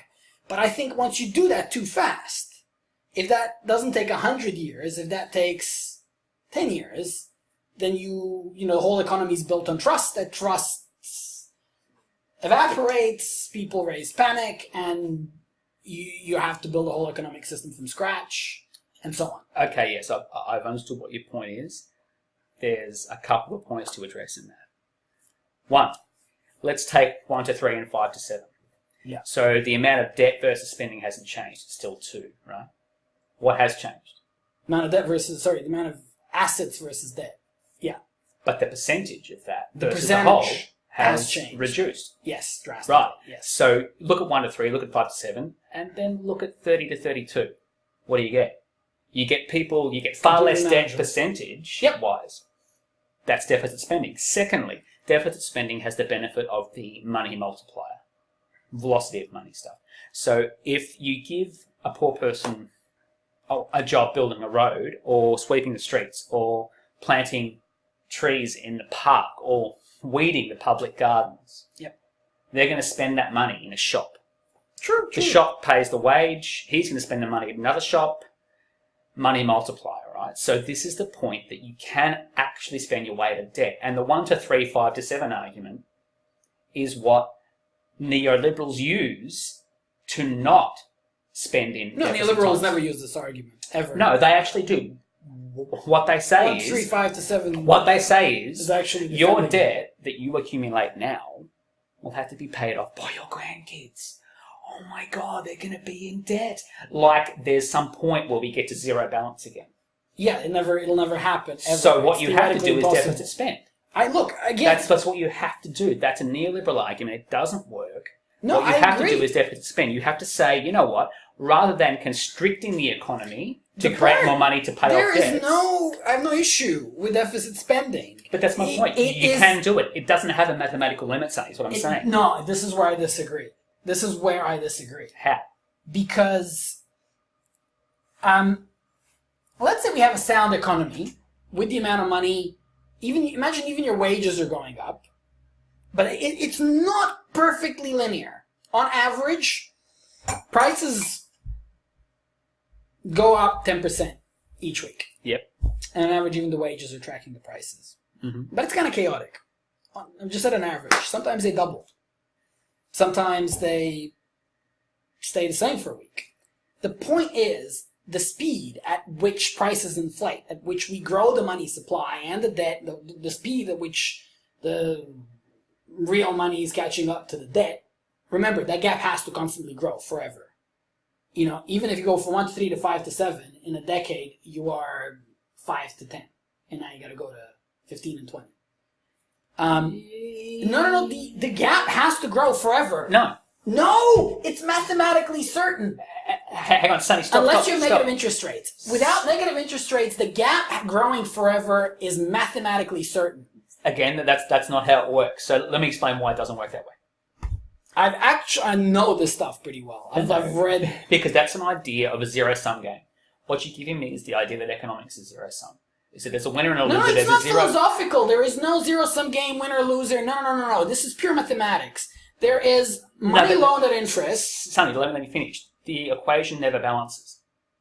But I'm not saying that it does. I'm just saying But the what gap you end has to up grow doing, forever. what you end up doing is reducing the debt to GDP ratios or the debt to population ratios.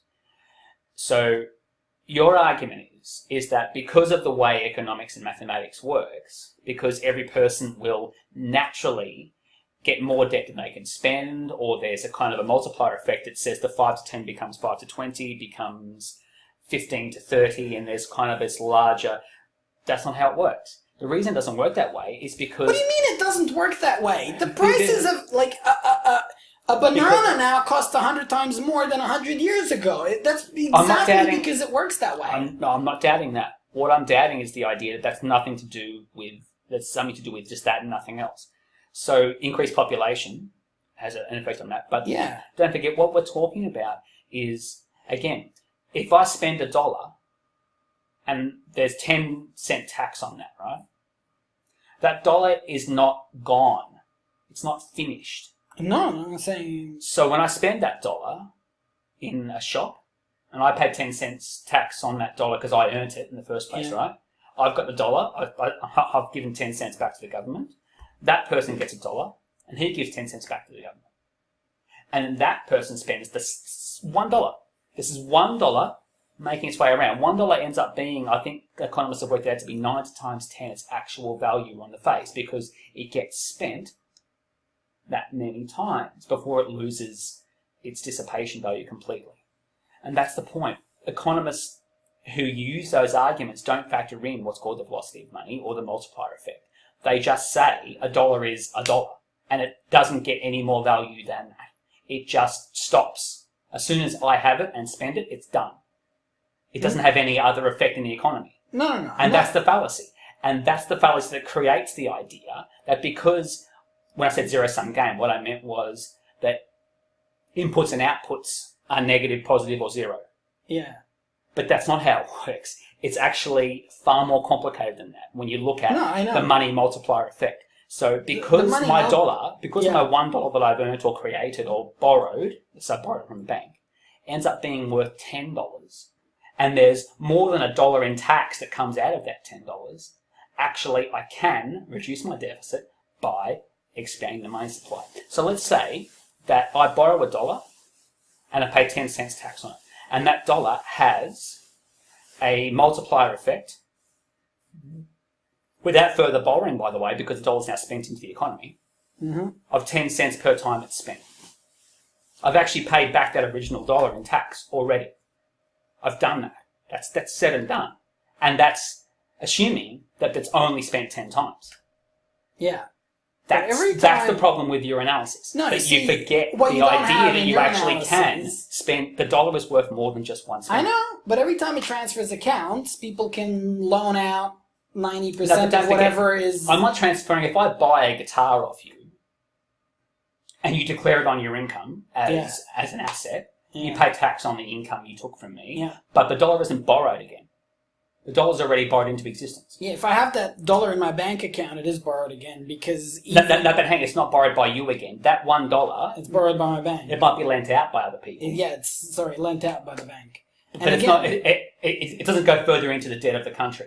But this is where you actually can spend your way out of deficit, and there's no limit to that spending, as long as the economic activity keeps functioning. Again, that's why people keep borrowing money into existence. No. Because that's how it works. I don't think there's... Otherwise, we'd be saturated in debt and nobody would have a positive trade balance. Yeah, but... Countries have positive trade balances all the time because we have more spending and more taxing going on than what we borrow, and we get back to an equilibrium between taxing and spending and borrowing. But as soon as that goes to the point where you can track the money supply, when you pull it in, you reduce that activity, and then your deficit goes out of control. That's actually economics. That's how it works. You see, I don't, again, with this model, rather than, looking at monetary policy or what countries do and how countries tax people and deficit spending, I simply look at the mechanics in which it's created and how it travels through the system. You're right. The velocity of money is a factor. When $1 in a currency can act as 10 with all the transactions that are exchanged. But again, money's, 99% of the money supply is in bank accounts, and banks lend against whatever is in their accounts, and they lend, initially when they borrow from the central bank, they'll lend 10 times more. So they're making, the central bank gives the commercial bank $1 million, the bank lends out 10 million, and is now collecting $1 million a year in interest on $1 million that it borrowed. And there's like $1 million in interest already owing on $1 billion that originally existed. But you're right. In between, they've made it sufficiently complex so that we cannot, within one conversation, without charts, figures, mathematics, ever convey it to a normal person on the other side.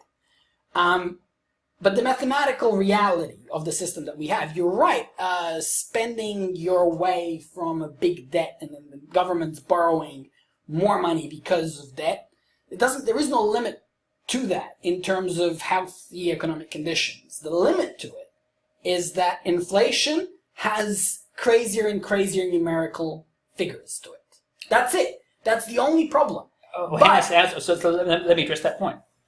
Let's look at the current American situation. So quantitative easing. They've been injecting billions of dollars into the economy, and the value of the American dollar hasn't significantly changed. Now, why is that? Okay. Because with inflationary theory, with the theory you just said, which is if you print more money, the value of the money drops and its purchasing power decreases. Why hasn't that happened with the American money? Now, what you said before actually gets to the heart of the problem, is that what the value of the American dollar is based on is not the amount of dollars in the system. That's actually the economic fallacy we believe. You're right. So what is it? But it's unique to the American dollar. No. It's pretty, look, there's still qualifying statements here. Two qualifying statements. Two things. First point, we're talking about the American dollar, which is there is no translational factor. Like if this kid can learn the alphabet, then that kid can learn the alphabet. The American dollar is nothing like any other currency in the world. It doesn't obey any of the same rules. The American dollar has, by the force of a gun, a number of the greatest assets in the world, like oil, all kinds of minerals, only sold in American dollars. To buy that, you need to buy the American dollar. So the demand for the American dollar is artificially huge. 10 times higher than it should be. Sure. Following any economic theory. And secondly, they gave it to banks. And what banks did with the money is completely different than if it was spent in the economy, if it was built the roads. 100%, I agree with you. So all that happened is that these banks would have gone bankrupt and all these assets would have been written off. They just said, hey, you're not going to go bankrupt. Is this America? Yeah, this is America. Right, yep. Okay. You have infinite credit lines at 0% interest, so you can never go bankrupt. And that's what they did to the banks. Yep. And, I get that. So that is not the same effect as putting money all across the economy. It's just like these banks, they call it the holes in the balance sheet. These banks had an amount of debt that was bigger than the amount of assets they had. Nobody knows how much debt because it was all so complicated. Sure. But all that they said is now these banks have an infinite borrowing power, therefore none of them can even theoretically be broke. Sure. Ever. And all of a sudden people just pretended all that happened wasn't that there's all this new money circulating. All that really happened was that people just said, you know those broke banks, they're not really broke. Because no matter how big holes in the balance sheet they have, no matter how many liabilities they have, they can pay them all because they have an infinite supply of money at their fingertips. And that's it. But Sonny, you're proving my point. My point to you is that the amount of money in the system, whether it be borrowed into existence or not, American dollars, had no effect on the inflationary value of that currency. The same applies to Australia, it applies to the euro. Why did it have no effect? So regardless of whether the American banks borrowed it and gave it to their citizens, which they didn't, to start businesses and shit, which is what they were meant to do. Yeah. Or they took it offshore to Brazil and played in the Brazilian money markets because they got better interest rates, which is what they did, right? Mm. Regardless if that happens, the debt was still accrued and money was still given on the balance sheets. The money supply was expanded exponentially during this period. It still is being expanded. But inflation hasn't hit. Why is that? Because it's nothing to do with the amount of money in the system. What it's to do with is trust. Yeah. So the funny thing is, if you're a money trader, you go where the currencies are trusted, which is why people flock to the euro 1 minute, and then they flock back to America. And those are the things that actually change the values of the currencies. It's nothing to do with the amount of money in the system. That's what we've been fed. Because, again, my example is the quantitative easing and is the fact that we borrow huge amounts of money every day. Huge amounts. Have a think for a minute. about the amount of people going into Australian banks in our small system compared to the US, right? Mm. Think about every day the amount of loans banks write that they don't have assets for. Mm. Fractional reserve banking means that they create money by creating a loan, and you pay it back with interest. The amount of money that people take on board with credit cards, loans, and everything else that we borrow money for would mean that the Australian currency right now, think about it, people are saturated in debt. Dude, unfortunately, this is way too complex to boil down to a single thing. No, but to say that the amount of money in circulation has got nothing to do with the valuation is, I completely disagree with that, and I'll tell you why. No, but I'm giving you an example. Let me finish the example. I will debunk that example. Let me finish the example. The American system, let me use the American one. And you said it's different. It is, but it's not. So why didn't that amount of pumping into the system, zero interest rates, where the banks could ease their balance sheets and take it offshore, why didn't it change the value of the currency significantly? Well, why didn't the American system crash? Like Alex Jones says it does all the time. Well, here's because it's based not on the amount of money, it's based on trust. It's based on how much they think the American government can pay back their debts. Greece had the same problem. And what you said before, when you said Greece went for money in the markets, and people said, I'm not going to even loan you stuff at 20%, is because they don't trust that even the Greece inside the European Union, which is backed by the ECB, can pay its own debts off. No, but it's got nothing to do with the amount of euros in the system. It's all about trust. Trust is a huge thing. It's all about trust. And I'm putting myself on the line saying it's all about trust. Well, here's the sort of grand scheme of things, right? We have to wrap it up soon. Every economic theory, if you're going to try to apply it to the United States, falls out the window. Every economic theory ever written. They can't go. I don't think it does. Wait a second. Do you think any country, USA can pay all its debts because the debts are in dollars and they print dollars. So there is no notion. And if a country says, we don't accept you just printing dollars to pay off debts by devaluing the dollar, we want assets, they'll go come and get them. Like, there is no, the relationship, So let me summarize this. The American system has a unique ability to pay off its own debts in its own money because every other country has to buy American dollars before it pays off its own debts. Right. But that doesn't take it out of the law of economics completely. It just says that it has the most control over its economy. Sure. Now, but that doesn't. Now let's look at Australia here, for example. But we definitely. Do you know, for example, 1 hour 46 minutes. All right. So, damn, we didn't touch on Sanders and the election, but let's finish this point and then go. Almost all the debt in Australia is linked to property, and when you think about what happens. When you loan someone $2 million to buy a house, there isn't $2 million in circulation. All that happens is that there's a $2 million hole in someone's bank account and he's paying it at interest. Now, that interest is going to be 3 times more on average than the amount of money borrowed. Sure. That guy maybe gave someone $2 million, but now, and that $2 million has gone into some bank account, but what's happened at the same time right here is that because when you pay off the debts, the money gets extinguished. So for $2 million to go into his bank account here, at the same time on the other end, $6 million gets paid off and actually extinguished. So what you have with selling assets like houses is a much more sort of stable, not money supply expanding compared to borrowing to businesses, which you borrow to a business, they spend it, it goes to people's accounts, and then they go broke. Even if they had a really huge upside, they go broke. And that money stays in people's accounts. So it doesn't get extinguished by being paid back as often. And that has a much more inflationary effect than spending into borrowing, fixed assets like property. Okay, so stop there. So, please, for a sec. So, the debt is extinguished. Which means the money is extinguished from the money supply. I agree with the first part of that statement. So, I've had a home loan. I've sold my house and paid off and my debt's been extinguished. But the money still exists in the banking system so you're talking about private debt and public debt. No. I could write it on this board, man. All a bank has Sonny, stop, let me finish my point. There is public debt and private debt.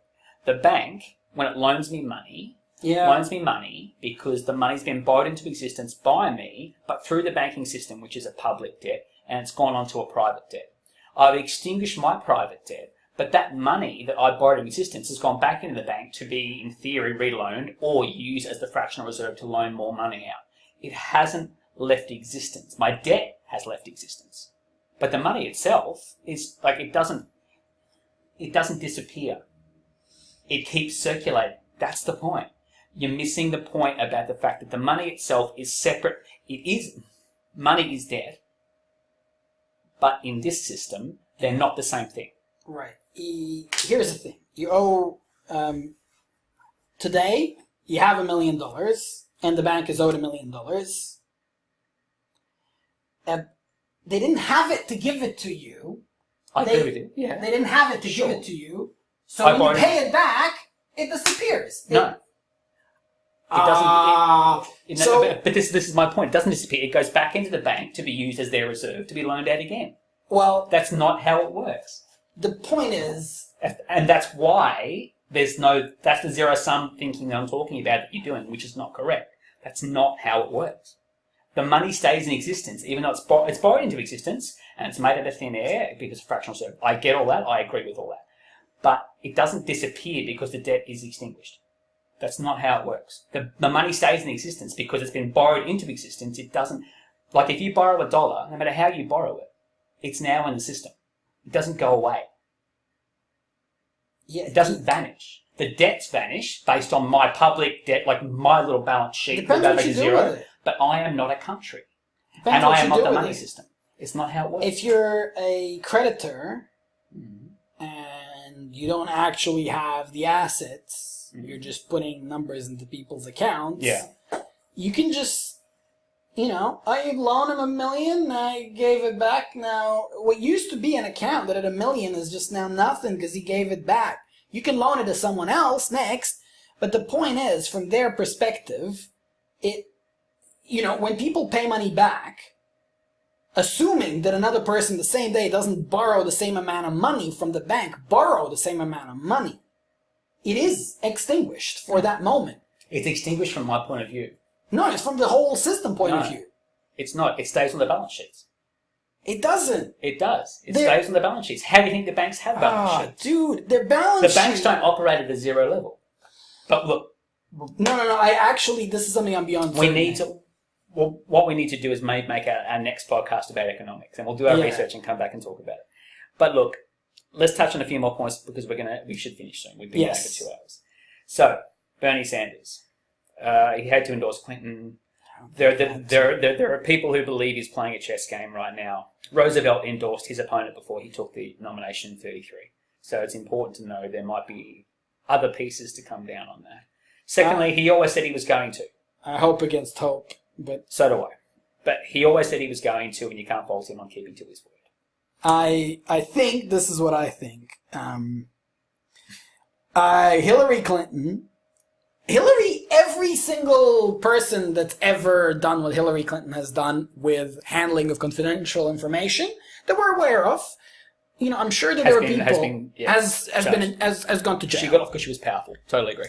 Nobody's ever been given that exemption in the history of the country. Yes. I'm sure that people have been given that exemption without the public knowing, but anyone who has publicly grossly mishandled confidential information without being president, they get pardons. They get pardoned. Presidents actually get pardoned for that.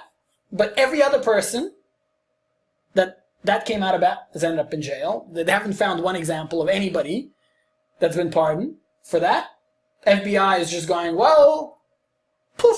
They even said she did it all, but we're not going to charge her.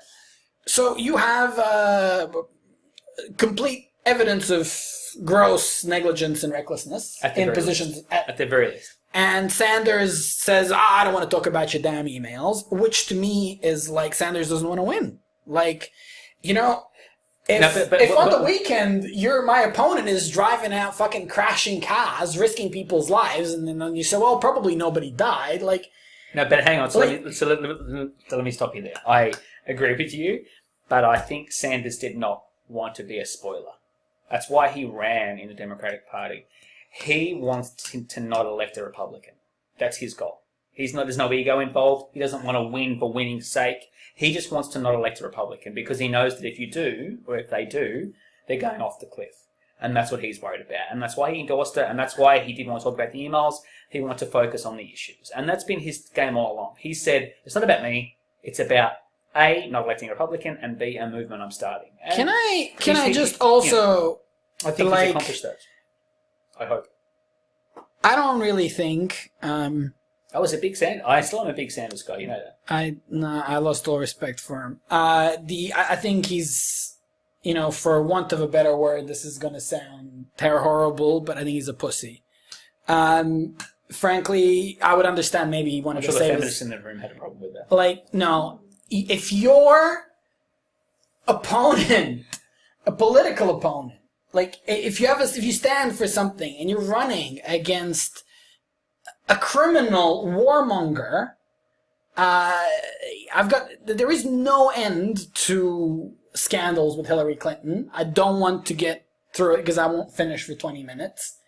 And if you don't call a criminal, if you don't have the balls to say that, but don't forget, he was bound by the DNC. He had to submit to various rules. He had to go into agreements. He had to use their databases. Like, I agree with you because I'm a Sanders guy and I don't like Clinton either. But that's not you can't take away from what he had to go through to get to the point he did. And finally, I'd like to address the whole notion of thinking of the greater good. Frankly, I'm petrified of both. Trump has mobilized a bunch of right-wing fascists across the country, like racist people. And it's scary because they come to his rallies in tens of thousands and they chant, build a wall and kick out the Mexicans, 12 million of the undocumented, completely bizarre shit. And that's scary. That's frankly scary. Yeah. But what you have is America on the brink of collapse because we have had since Reagan an uninterrupted 30-year wealth transfer from the poor to the rich. And one of the most strongest advocates of this behind the scenes, of this transfer is Hillary Clinton. And frankly, if you look at the economic front and if you look at what Trump is saying, he is actually more economically, at least in the rhetoric, left-wing than even Hillary Clinton. And then if you look at all the wars that America is potentially going to get into, frankly, Hillary Clinton is more anti-Russian, more anti-Iran than even Trump. But I don't even know what Trump's stances are. Like, he changes his stance every 5 minutes. I don't even know what the fuck he's are. But frankly, I think Hillary can drive... If she's president for something like 8 years, she's going to drive that country into the ground. The economic disparity is going to be so huge, there's going to be a social revolution, to which the most rational response is a third world war or some kind of war or an invasion on Iran, which she's more down with than 9 out of 10 people who could be elected as president. So Hillary's pretty fucking scary for me. And can I just Trump, the only if what Trump is saying that he's cool with Putin, and that he wants to implement protectionist policies to keep, American companies hiring American workers. Like, if he actually says yes in that, he says he's less harmful than Clinton. I don't believe that he's going to say yes to that. I believe he's in bed with the same powers, and his memory's too shit to stick to the fucking party line. But at the end of the day, he will obey the party line, and he'll have a fascist movement behind it. But to me, it's identical. Most likely. You have a horrible person with a fascist movement and a horrible person without a fascist movement. And that's the only reason why sort of the hordes of really right-wing people behind Trump is the only reason I'm marginally more scared of Trump. But I think Hillary is more likely to get a war passed through the institutions of America than Trump is, because everybody thinks he's an idiot. So the funny thing is, I think you're on the money there. There was a lot of points. But what we're up against is a neoliberal, socially progressive warhawk versus a neo-fascist right-wing corporatist. And if I have to choose the wolves or the foxes, it's a big call. But from Sanders' point of view, he went, I'd rather a socially progressive person who's giving some lip service and doing some things, at least continuing Obama's policies, which hasn't been great, but they've been better than anything Trump or Bush have ever done. Dude, we're going to look back on Obama and go like, he was great. And I think he was 5% of what he could have been. He was horrible on average. You might be right, but we're probably going to look back on Obama. The point I'm making is a continuation of his policies from the neo-fascist, slightly more hawkish person of Clinton versus pro-corporatist, random, who knows what he's going to do, Trump. You know, Sanders went, I'm going to go with Clinton. And that's what he did. But my view, just my view on it. It was that Trump is such a joke and Hillary's such a criminal that if Sanders, on even on the expense of people hating him and Democrats electing someone else, if Sanders knocked out Hillary Clinton, somebody else would have knocked out Trump. I mean, I think... Well, this isn't done yet.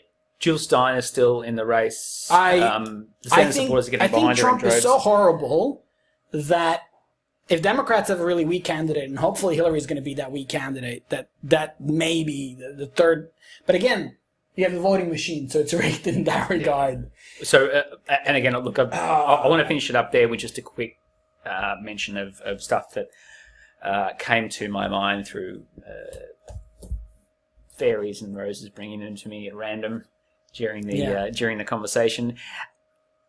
Probably a note about privilege, because we've talked a lot about a lot of things here: Australian election, US election, Brexit, right and left wing stuff.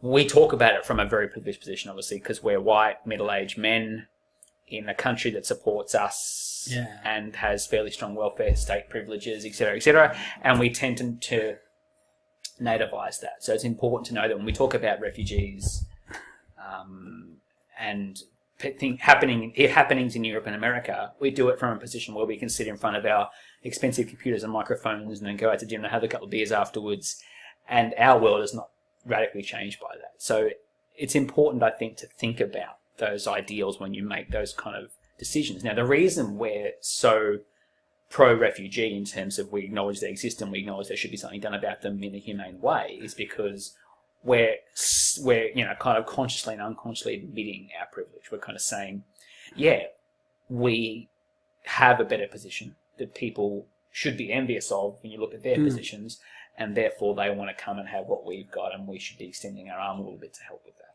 So I think it's important to kind of keep those contexts in mind, because we sit here and we're not really affected by the American election these few years.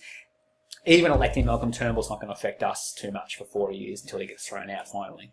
So you're right. There is for us, there's kind of a disconnected reality here, and we've got to think about those things when we make those choices. But the interesting part about that is the right-wing politics often doesn't. The right-wing politics says, no, I'm not privileged. I'm just who I am, and I got here on my own. And fuck off. and other people didn't get my chances, but that's screw them. They're not entitled to the same chance. So it's important to kind of think about those things. I want to comment on that, and I'd say, look, frankly, the disparity in opportunities between people like us and people in the third world, it is a luxury to think about what we think about, what we talk about. It is a luxury. At the same time, though, I think there's the overall stress on something like privilege on the left, I think, has gone a bit too far. I think everything in any game, any system, any country, any political economy, everything's rigged to some extent. Everything is rigged to some extent. It's just, even in nature.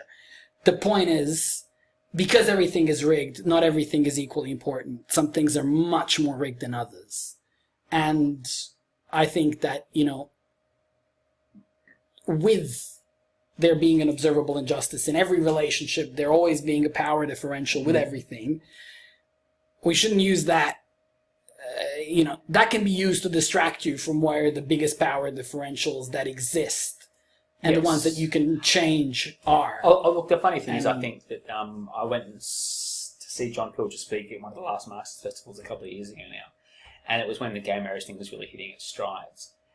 And he got up, and, he's a lefty guy, and he's pretty angry, and he's good at telling it like it is, and he's good at saying, and these people are shit, and Tony Blair was a criminal, and you should have questioned him, you bastards in the media, and we might not have invaded Iraq, and it's your fault, and you could take responsibility for it. And he's, good at saying, but this guy's dodgy, And he said, gay marriage is important, But there are other things that we really should be like. This becomes as important as it is. It becomes the distraction because couldn't agree more. The other things I couldn't. So I think there's an element there, but it doesn't mean you can discredit. No, not to discredit. Absolutely not. It's simply, like a deeper social analysis. You realize that, like, when you have time to think about it, when you have a whole field of social sciences, you do realize practically every type of relationship we have is being rigged in some direction. But people can very easily, with the sort of, global warming, gay marriage, the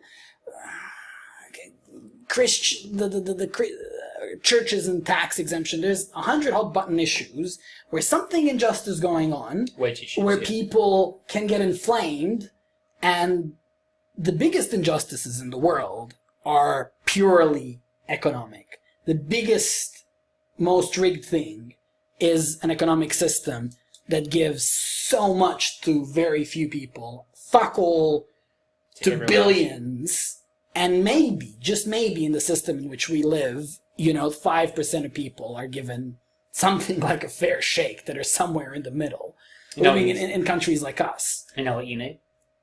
An arts degree. We're gonna wrap it up there. Sweet. All right, take care, y'all. 2 hours, 5 minutes.